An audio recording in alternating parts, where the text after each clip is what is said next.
Good morning from chilly Wyoming. What are we all grateful for today, Um, got my coffee. Today I would like to talk about setting healthy boundaries. What is setting healthy boundaries?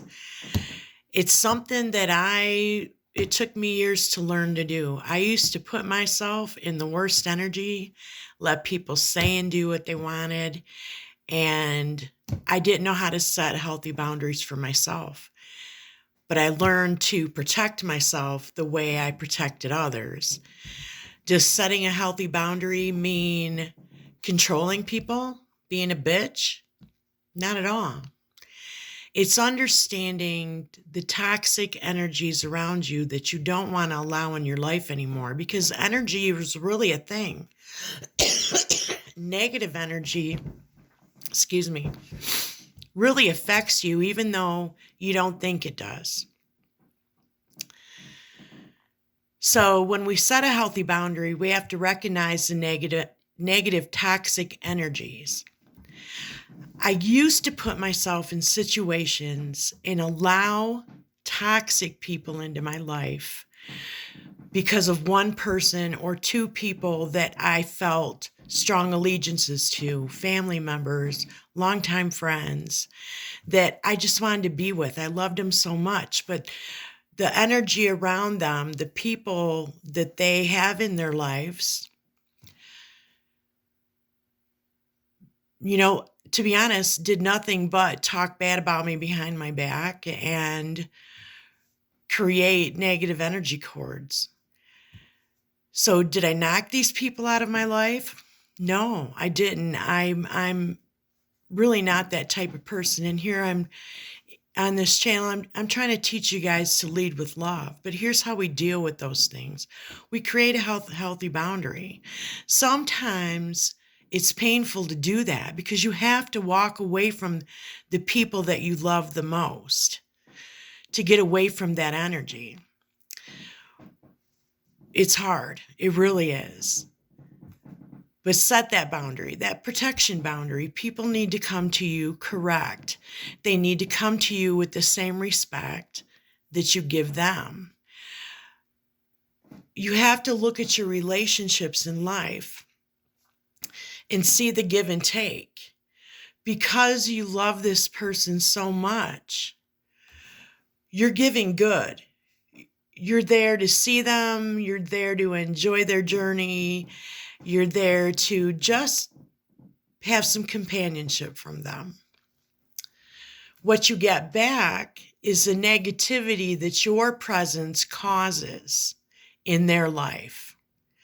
Because if whoever they have in their life doesn't like you, doesn't want you to leave an impression on them, because they've got that person under control in their life.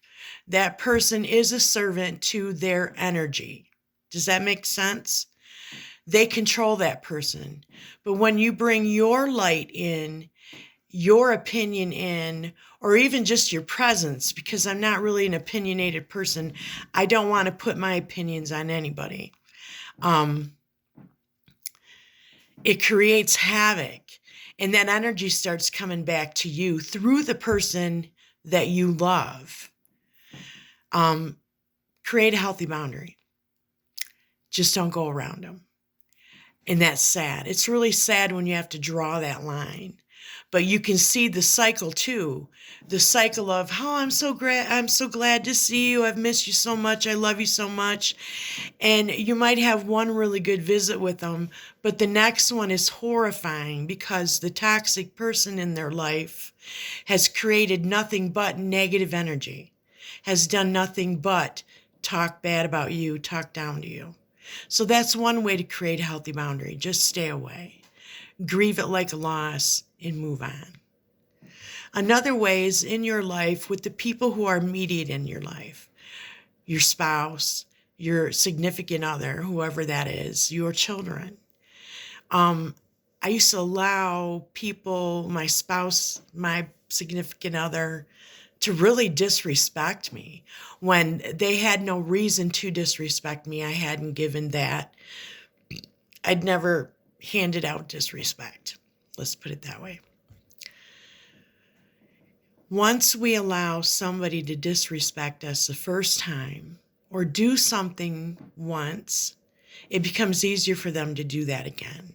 Does that mean you lash out and scream and yell and just become irrational? No. Normally, if you talk to somebody in a calm manner and say, hey, that behavior isn't going to be tolerated, really.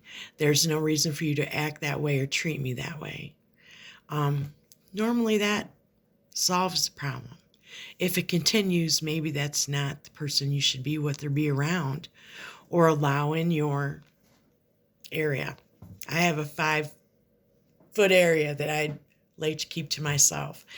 I keep my circle very, very small, not because I'm too good for anybody. It just happens that way. But anyways, create healthy boundaries. Learn to love yourself. Learn to recognize behaviors. Learn to recognize what happens when certain people come into your life. Because what happens is you end up hurt. I ended up hurt every time. And I wondered, what did I do wrong? What did I do wrong? Sometimes it's not even you. It's just your presence brings out a negative.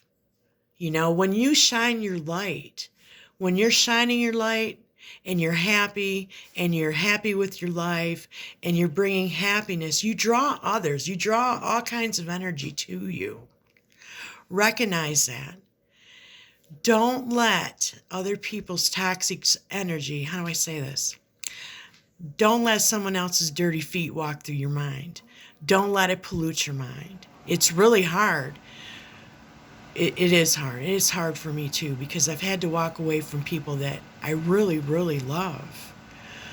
But it's okay to release those allegiances. That does not make you bad, that you don't set yourself up for that pain and agony. You don't have to. Over time, people will recognize why. And maybe they'll ask you why you distanced yourself. And you explain it. Tell people the truth. Be honest. Never lie. Don't tell them, I'm sorry, I've just been busy. Be honest. Maybe your honesty will help them recognize that toxicness or how that toxicness affects you. Protect yourself. Set a healthy boundary. Respect yourself. Love yourself. Protect yourself the way you protect people that you love. It's amazing. It's like so freeing. But anyways, I love everybody. Thanks for listening to my ramblings. If you need to talk, you have a question, you have a topic I'd like to talk about, my email's below. You just need someone to listen. If you just need somebody to pray with, I'm here. You guys have a super fabulous day. Bye.